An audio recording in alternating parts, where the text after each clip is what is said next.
Good morning to all of you. आज जो है हम सेकेंड पार्ट पर बात करेंगे फोटो इलेक्ट्रिक इफेक्ट के बारे में। लेकिन पहले थोड़ा सा रिकैप कर देते हैं कि फोटो इलेक्ट्रिक इफेक्ट होता है क्या है। ये मेटेलिक सरफेस जो होता है मेटल्स, इस पर जब लाइट गिरती है तो ऐसी कंडीशन में इससे इलेक्ट्रॉन्स इजेक्ट होते हैं। और इन इलेक्ट्रॉन्स को जब हम सर्किट से जोड़ देते हैं पूरे में क्या होता है, फ्लो करता है करंट। ये क्या है, H nu light. E equal to कितना है, एच न्यू, जहाँ न्यू क्या है, फ्रिक्वेंसी है। तो यहाँ पर होता क्या है, न्यूक्लियस और इसके चारों तरफ इलेक्ट्रॉन क्या करते हैं, मूव करते हैं। जो आप एच न्यू लाइट देते हो that breaks into two parts. पहला इनके बीच फोर्स ऑफ अट्रैक्शन को रिड्यूस करने के लिए, और दूसरा इनको काइनेटिक एनर्जी प्रोवाइड करने के लिए। तो हमने बताया H nu equal to H nu naught plus kinetic energy. इस चीज़ को आप याद रखें। ये क्या होता है, दैट इज वर्क फंक्शन। और ये जो होता है आपका मटेरियल प्रॉपर्टी होती है। क्या होता है, मटेरियल प्रॉपर्टी होता है, मतलब मटेरियल पर डिपेंड करता है। अब यहाँ पर समझेंगे वर्क फंक्शन को और कैसे कैसे क्वेश्चन पूछ सकते हैं। क्वेश्चन आपसे पूछेंगे find out the work function, तो आपको टोटल एनर्जी दिया जाएगा या टोटल एनर्जी फाइंड आउट करना है। काइनेटिक एनर्जी दिया जाएगा, आपको क्या करना, वर्क फंक्शन। या तो क्वेश्चन में आपसे ये भी पूछेगा find out the ionisation enthalpy, ionisation energy. ठीक है। और क्वेश्चन और क्या पूछ सकता है कि to what amount is required to reduce the force of attraction between the nucleus and electron.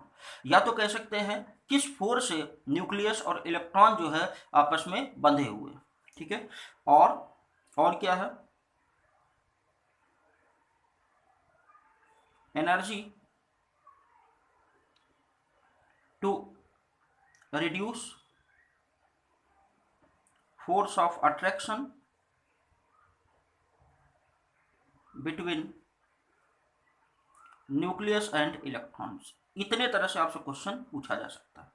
चलिए कुछ प्रॉब्लम्स लेकर बात करते हैं ताकि चीजें और आपकी क्लियर हो। कहा गया है एक मेटेलिक सरफेस पे फोटॉन्स गिरते हैं जिसका वेवलेंथ दिया गया है और वर्क फंक्शन दिया है। तो क्या बताएंगे, during photo electric effect the wavelength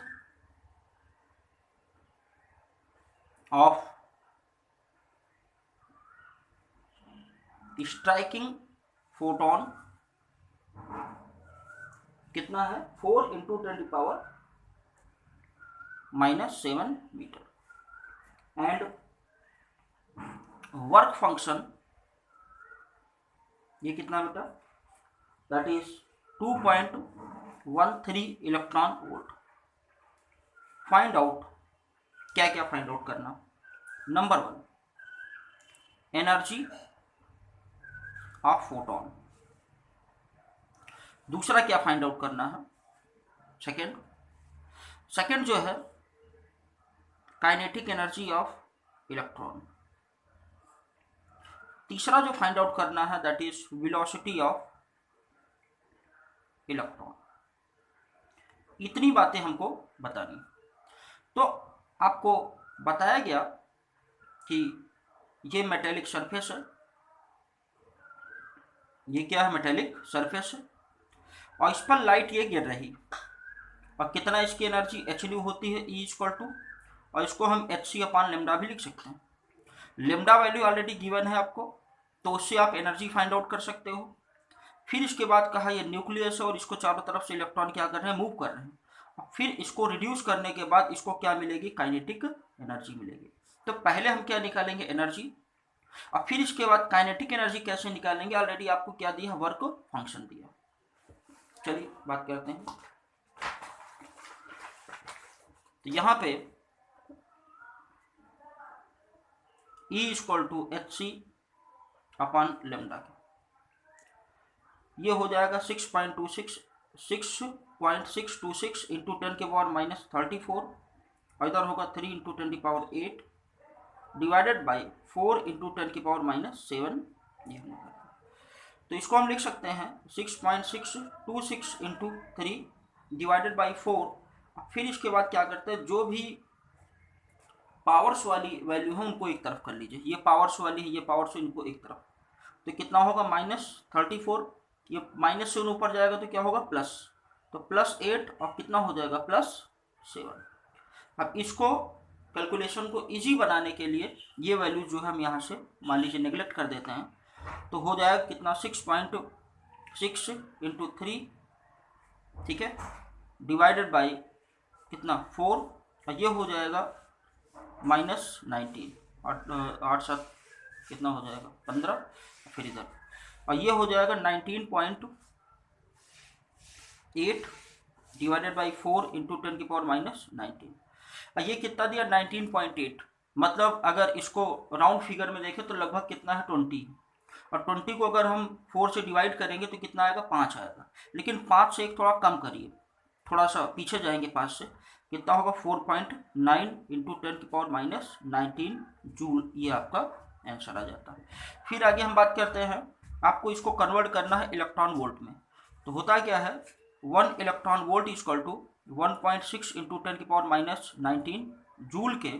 तो 1.6 into 10⁻⁻19 joule equal to 1 electron volt, और 1 joule equal to 1/1.6 into 10⁻⁻19 joule. अब बताना कितने में है, ये जो वैल्यू दी है इसको कन्वर्ट करना हमको इलेक्ट्रॉन वोल्ट में। तो 4.9 इंटू 10⁻⁻19 जूल इक्वल टू हो जाएगा 4.9 into 10⁻⁻19 divided by 1.6 into 10⁻⁻19। -19 to -19 cancel out हो जाएगा, और ये हो जाएगा 16 दूनी 32, 16 48, लगभग 3.10 इलेक्ट्रॉन वोल्ट। ये आपका आ जाएगा क्या, that is the total energy. ठीक है, इसमें कोई प्रॉब्लम नहीं होना चाहिए। फिर आगे हम लोग बात करते हैं टोटल एनर्जी इक्वल टू क्या होता है, that is work function plus kinetic energy. आपको टोटल एनर्जी कितना मिला 3.10 इक्वल टू वर्क फंक्शन 2.13, और ये क्या है काइनेटिक एनर्जी। तो काइनेटिक एनर्जी इक्वल टू कितना होगा 3.10 माइनस 2.13। इसको जब सॉल्व करेंगे तो 3.10 और ये हो जाएगा 2.13, हो जाएगा कितना 7, और इधर हो जाएगा 9।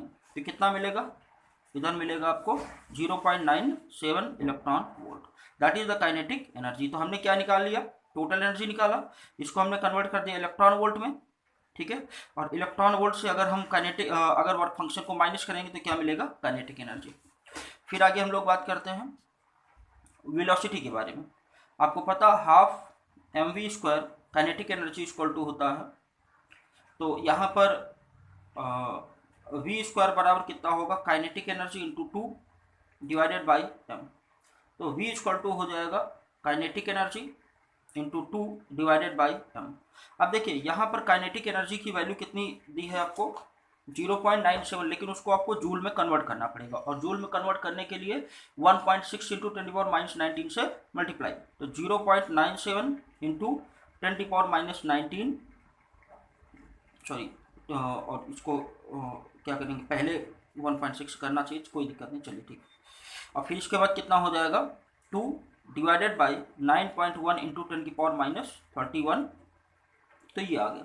तो इन वैल्यूज़ को आप सॉल्व करेंगे, सॉल्व करने के बाद आपको क्या मिल जाएगा वेलोसिटी मिल जाएगी। चलिए आगे हम चलते हैं एक इंपॉर्टेंट कॉन्सेप्ट पे, दैट इज स्टॉपिंग वोल्टेज या स्टॉपिंग पोटेंशियल।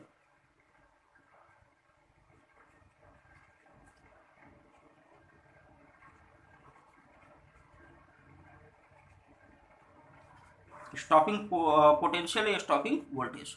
जनरली हम लोगों ने ऑब्जर्व किया कि जब फोटो इलेक्ट्रिक इफेक्ट होता है तो वहाँ पर हम लोग क्या करते हैं, ये मेटेलिक आपके पास सरफेस है और इस तरह से हमने क्या कर दिया सर्किट बना दिया।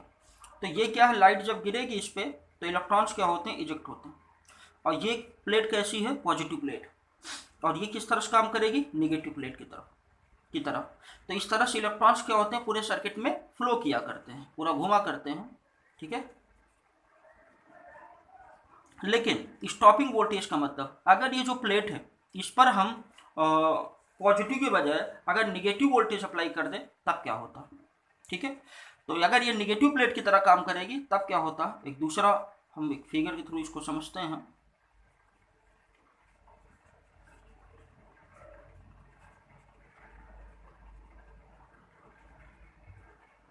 अगर ये निगेटिव यहाँ पर प्लेट लगा दें तो ऐसी कंडीशन में अगर यहाँ से लाइट गिरती है तो ऐसी कंडीशन में इलेक्ट्रॉन्स यहाँ आगे ना जाके, मतलब इस प्लेट पे नहीं जाएंगे। क्यों नहीं जाएंगे, क्योंकि इस पर क्या है निगेटिव साइन, और ये भी क्या निगेटिव, तो निगेटिव निगेटिव एक दूसरे को रिपेल करेंगे। तो ये जो एनर्जी, अगर मान लीजिए जब ये नहीं लगाए थे तो किस जो एनर्जी थी उसके पास, वो क्या है काइनेटिक एनर्जी। तो उसी काइनेटिक एनर्जी को स्टॉप करने के लिए इधर से हमने क्या कर दिया, निगेटिव वोल्टेज अप्लाई कर दिया, ठीक है। निगेटिव प्लेट लगा के वोल्टेज अप्लाई किया तो ऐसी कंडीशन में क्या हुआ कि जो इलेक्ट्रॉन्स है वो इस प्लेट से निकलना बंद हो गए हैं। तो वो पोटेंशियल या वो वोल्टेज जिस पर प्लेट से इलेक्ट्रॉन निकलना बंद हो जाते हैं लाइट पड़ने के बाद भी, वो कहलाता है स्टॉपिंग वोल्टेज और स्टॉपिंग पोटेंशियल। तो यहाँ पर ये क्या है काइनेटिक एनर्जी, और ये क्या हो जाएगा स्टॉपिंग, क्या हो जाएगा पोटेंशियल। तो ये दोनों एक दूसरे के क्या होंगे, बराबर होंगे। इस चीज को आपको याद रखना। चलिए एक न्यूमेरिकल के थ्रू इस कॉन्सेप्ट को और स्ट्रॉन्ग करते हैं हम लोग।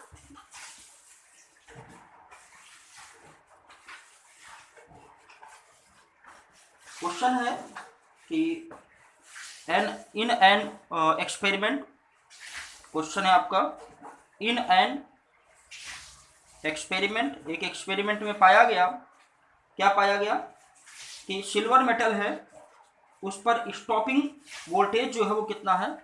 In an experiment silver is used for photo electric observation, ठीक है। तो यहां पर स्टॉपिंग वोल्टेज कितना दिया है ये हम समझेंगे,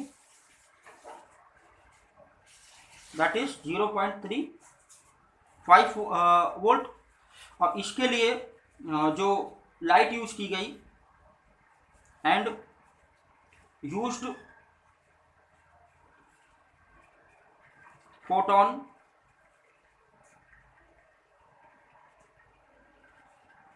हैव वेवलेंथ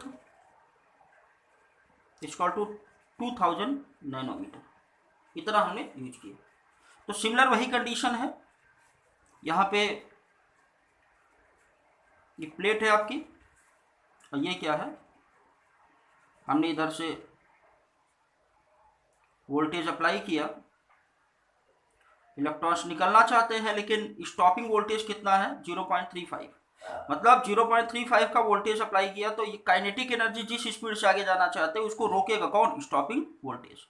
तो पहले तो हम लोग क्या करते हैं, निकालते हैं energy, E equal to HC upon lambda, ये होगा 6.626 इंटू 10 की पावर माइनस 34, 3 इंटू 10 की पावर 8, और फिर इधर हो जाएगा 2000 इंटू 10 की पावर माइनस 9। क्यों, क्योंकि 1 नैनोमीटर इक्वल टू 10 की पावर माइनस 9 होता।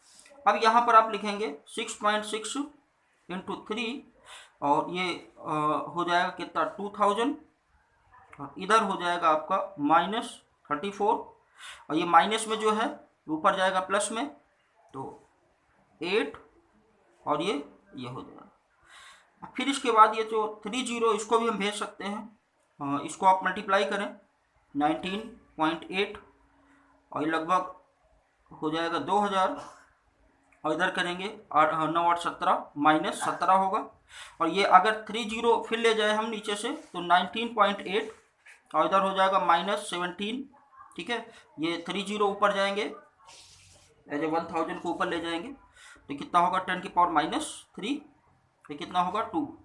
इसको अगर सॉल्व करेंगे तो 9.9, ठीक है, इंटू 10 की पावर माइनस 20, ये क्या आ जाएगा जूल आ जाएगा, दैट इज जूल। फिर इसके बाद इसको कन्वर्ट करेंगे इलेक्ट्रॉन वोल्ट में, तो इलेक्ट्रॉन वोल्ट में कन्वर्ट करेंगे तो in electron volt 9.9 into 10⁻⁻20 divided by 1.6 into 10 की पावर कितना हो जाएगा -19।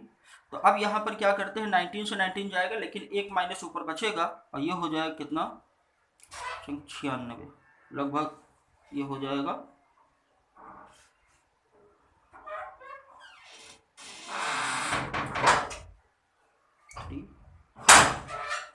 3 हो जाएगा ये। और यहाँ पर आगे हम देखते हैं 6.1 इंटू 10⁻⁻1, ये हो जाएगा आपका 0.61 इलेक्ट्रॉन वोल्ट।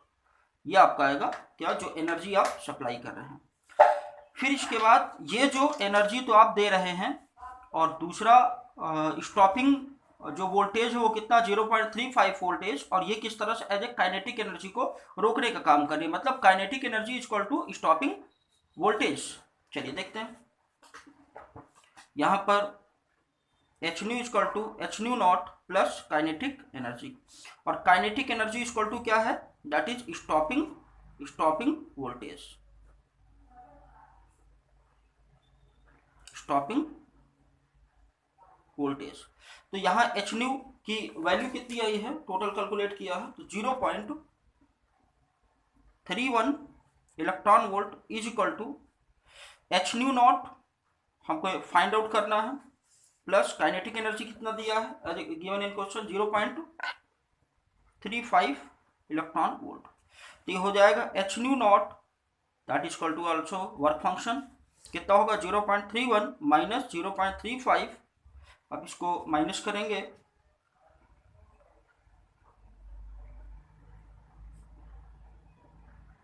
ये आपका आ जाएगा 0.26 इलेक्ट्रॉन वोल्ट। तो ये आपका आ गया वर्क फंक्शन। आई होप आपको समझ में आया होगा। तो अगर कोई डाउट होता है तो आप नीचे कमेंट बॉक्स में लिखिएगा, आपका जो प्रॉब्लम है उसको जल्दी से जल्दी सॉर्ट आउट किया जाएगा। ठीक है, ओके, थैंक यू।